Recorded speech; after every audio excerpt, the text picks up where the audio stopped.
اگه میدونستی این بستنی سنتی چقدر آسون درست میشه دیگه از بیرون نمیخریدی. 1 لیتر شیر پرچرب رو میریزیم داخل قابلمه و صبر میکنیم به جوش بیاد. شکر و سرلب رو با هم قاطی میکنیم و طی چند مرحله به شیر در حال جوش اضافه میکنیم. انقدر هم میزنیم تا شکر حل بشه. خامه رو با چند تا قاشق شیر هم میزنیم تا گلوله نشه. بعد به ترکیب شیر اضافه میکنیم، گلاب و زعفرون هم میریزیم، انقدر هم میزنیم تا به غلظت فرنی برسیم.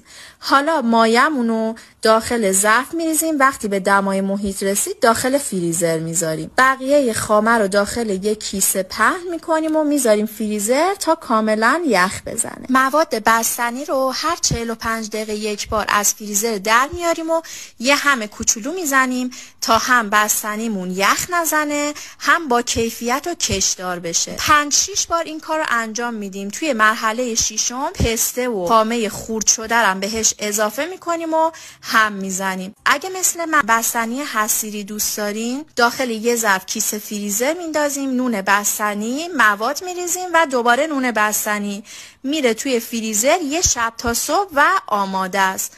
بقیه موادم میتونین ساده داخل یه ظرف بریزین و بعداً اسکوپ بزنین. بستنی خوشمزه و با کیفیتمون آماده است. لایکشو بزن و بفرست برای دوستات.